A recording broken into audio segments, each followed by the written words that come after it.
Hello, welcome to Bits and Bytes. In this episode, we're going to analyze what a computer program is, what its basic elements are. We're going to also look at the basic elements of the computer itself and see how these tie in with programming.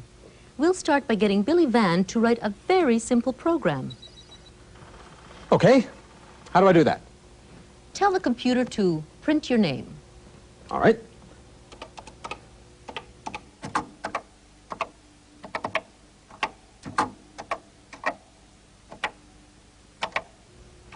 What's that little zero? What does that mean? Oh, it's just that you're not making things clear enough for the computer. You have to put in quotes around Billy Van, making it quite clear that you literally want that name to be printed. Okay, I'll try it again. Oh, hold on a second. You don't have to type the whole thing all over again. We can do some editing with the cursor, that little flashing square. Oh, that's what they call that. You can move it around and correct mistakes by pressing one of the cursor keys, the ones with the arrows on the right. Oh, here we are. Well, it goes down. How do you make it go up? Press the shift key. Oh, there we go. And right. Shift key. Let's go left. I got it. Okay. Now move the cursor to the first letter of Billy Van, retype it in quotes, and then press return. Okay. Quotes. B-I-L-L-Y, B-A-N, quotes, return. Have I just written a program? No, not yet. What you've written is called a direct command. Well, what's the difference between a direct command and a program? A direct command is a one-time only instruction. You command the computer to print your name, and it does. But once it's done that, in a sense, it throws your command away. A program, on the other hand, is a sequence of commands that the computer does not throw away. A program is stored by the computer so that the next time you want your commands to be obeyed, you don't have to type them all over again. You just type run and the program runs. All right, then how would I change my direct command into a program? Well, with most of these micros, a command can only be stored if it has a number. Otherwise, the computer will lose track of where it's put that command. Okay, then I'll give my command a number. The number 1. Okay.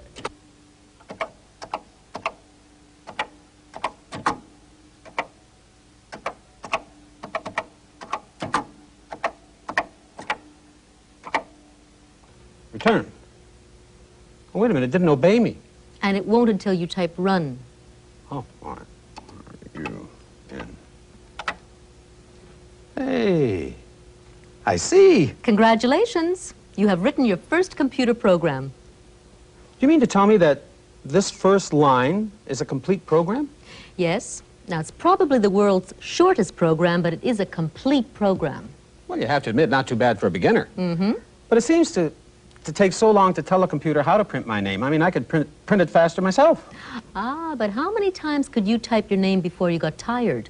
See, the computer never gets tired, and it could go on printing your name forever. Oh, how do I do that? Just add one more line to your program. Okay, line 2. Tell the computer to go to line 1 by typing go to 1, and type go to as one word. Okay, O-T-O, 2, 1, return. Now type run. U-N. Oh, wait a minute. What's going on here? It's going crazy. It's printing your name over and over again. It doesn't look like that to me. That's because the words are scrolling up the screen very, very, very quickly. But how did my program make it do that? Well, let's have another look at your program and you'll see. I'd love to, but where is it? To find it, you'll have to first stop the computer printing out your name. Press the key marked stop. Okay. Now clear the screen by holding the shift key down and press the key marked CLR for clear. Right. Shift. Clear. And now ask the computer to show you a list of your instructions in your program. Type LIST.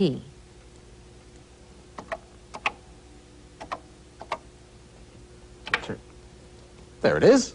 And this is how it works. The computer reads line 1, which tells it to print your name. It then drops down to line 2, which tells it to go to line 1. Line 1 tells it to print your name, and as you can see, it gets caught in an endless loop. Well, actually, it seems very simple when you explain it. Yes, it is, isn't it? You know, computers are so simple-minded that people often have difficulty with them. It's hard to think down to their level. The computer is rather like a little office which has two hatches. You feed information and instructions into the office through the input hatch, and the results of your instructions are dished out to you at the output hatch. Inside the office is a very literal-minded clerk who can only carry out one very simple instruction at a time. He is called Central Processing Unit, or CPU for short. CPU has access to two little boxes. One is called ROM, which stands for read-only memory, and is filled with permanent instructions on how to do his office work. And the other is called RAM, which stands for random access memory. And this is where CPU holds whatever information or instructions that you care to give him from time to time. For example, some instructions like this, CPU will put straight into his RAM box and then go away and mark time until you give him the command run. CPU will then return to the RAM box and read the first instruction, which tells him to print something.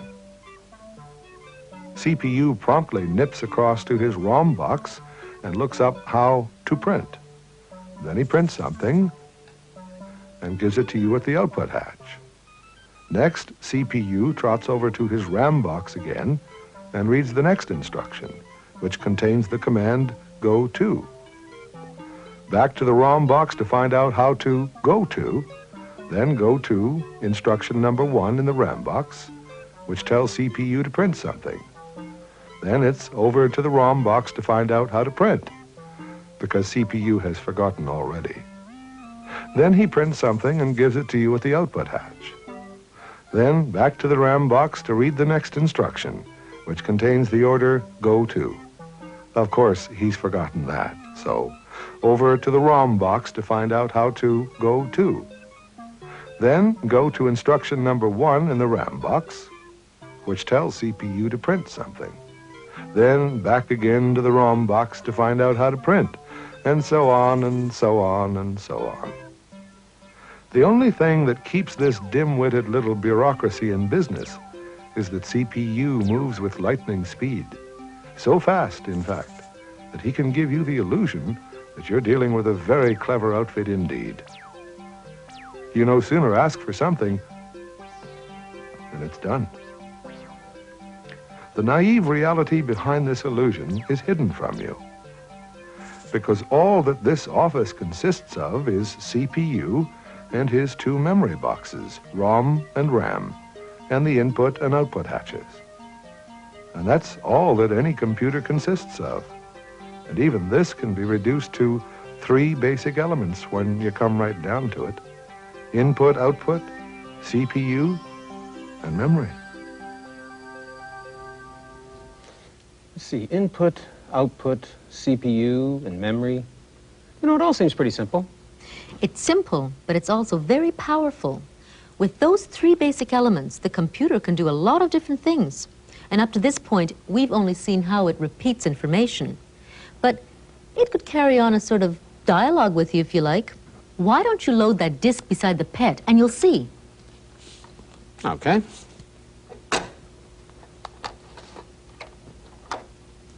Now type deload for disk load.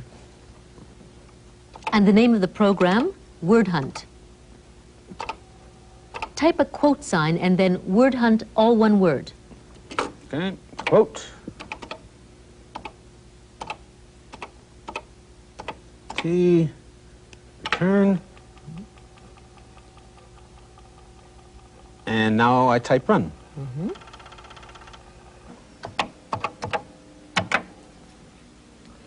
Do you want instructions? Yes, please. A group of hungry agents known as the word hunters is listing your aid in the following manner. A tribe of important words have been reported missing from the vocabularies of many students. Your mission: you will be required to discover the correct words from clues given on the wanted poster and add them to your own vocabulary. Press return to continue. Okie dokie. Your efforts will be rated accordingly. Good luck. Thank you. Wanted, adjective alias eager, last known meaning wishing very much. Can you identify this word? Yeah, I think I can. That would be, good, would it want? Oh, I'm afraid not. Do for that one. Description, 2 syllables. 2 syllables, eager, eager, eager. Try the word anxious. That might work. Okay.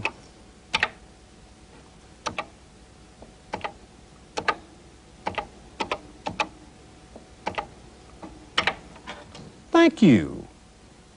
Okay, we'll try another.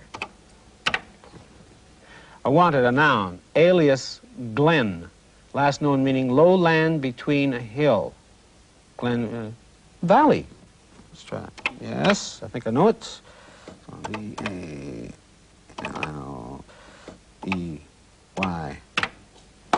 Terrific. I got it. That was pretty good. But how was that program actually written? Call up the listing and you'll see. Press the run stop key and then type list. Okay. Stop. And L-I-S-T. Return. Whoa, look at that. Tell me, why do the lines go up in tens instead of 1, 2, 3, 4? Well, when you've written a complicated program, you may not get it right the first time. So you leave spaces in the program by making the line numbers go up in tens. And that way, if you need to, there's room to insert new statements. Well, that's a good idea.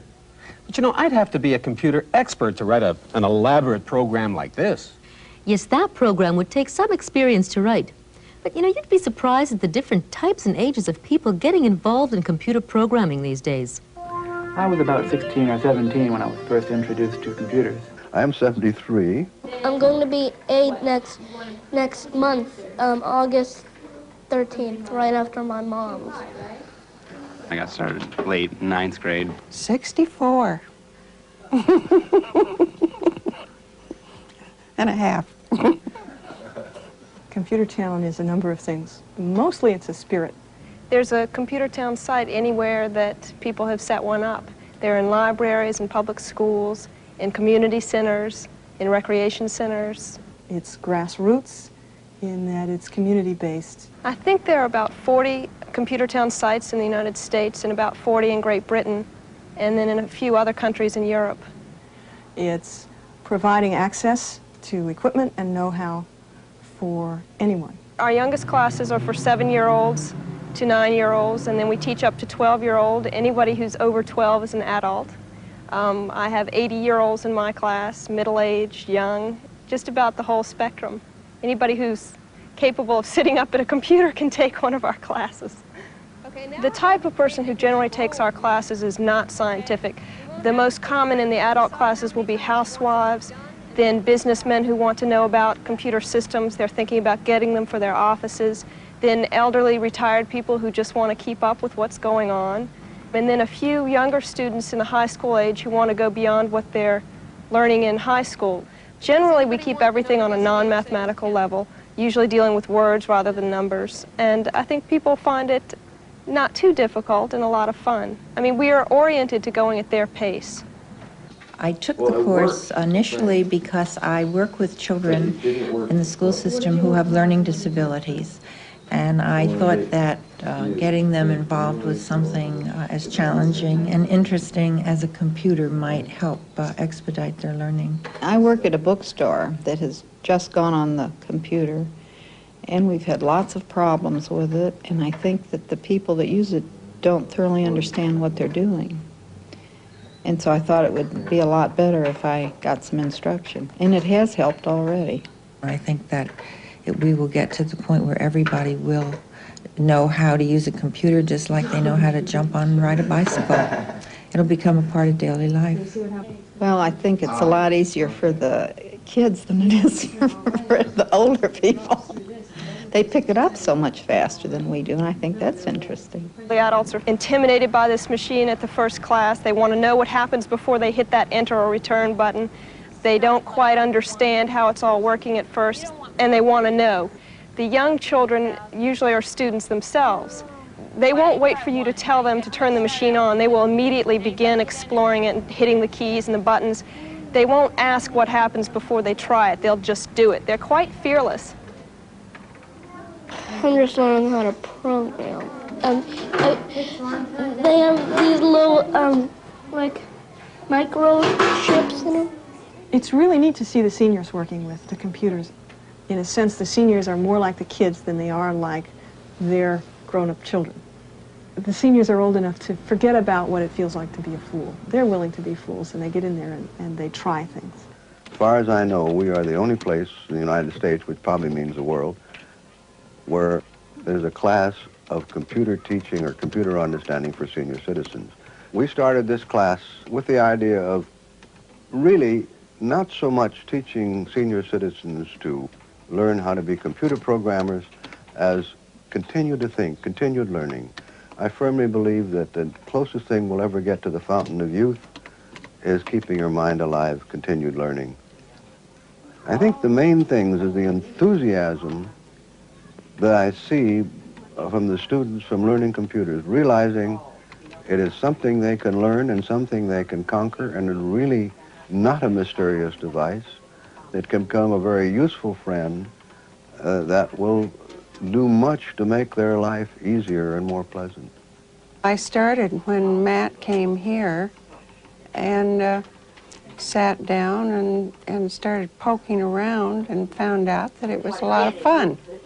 So I got involved and learned a little bit, not very much, but just kept plugging along. And now I know enough to teach other people who don't know anything. Once you've pressed the key and found out the machine doesn't bite, that's the first step. It's kind of like opening a book for the first time. In a sense, I see Computer Town growing and blossoming because it's very important for people to master the computer and make it a human tool. In another sense, I think that Computer Town's future is doomed because it's a special purpose activity. It's like, what would happen if we had Pencil Town? You don't hear about a Pencil Town or a Pencil Town movement which is designed to make people pencil literate. Our society's moved past that. And I think that we will move past becoming computer literate because every child will grow up with computers and we won't need that. But right now, it's in a tremendously important growth stage. There's no way not to be working with people and computers and not be a computer town. It's a catchy name for what we hope is a global effort to include everyone in this information technology. You know, that's very encouraging, but I don't think I'd ever be able to write anything like that word hunt program. You'd be surprised, you know. You could write a little quiz program right now if you like. Yeah, I'd like to try. Okay. Before you start a new program, you must get rid of the old one. Otherwise, the computer will get all confused. Oh. Okay, well, I'll just turn the computer off and on again. You could, but there's a better way. You can simply tell the computer to get ready for a new program. Type new, and that will wipe everything out of its random access memory. Okay. EW. Now clear the screen. Clear. Good. Let's try a simple history quiz. Say that consists of just one question. For instance, ask the computer to print out an important date. Important date. Let's see. All right. What year was Confederation in Canada? Shall I type that? Good, fine. But you can make it even shorter. Tell the computer to print, when was Canada born? Okay, let's see. I'll start with 1. No, 10 would be better, wouldn't it? Good. Okay. Quote, when was Canada born? And be question mark, quotation. There. Now you have to type a new line with an instruction telling the computer to wait for the student to input an answer. And you do that by typing input. Okay. Now let's see, that'd be line 20. Input. And then answer. Yes, but we don't know what the answer's going to be. True.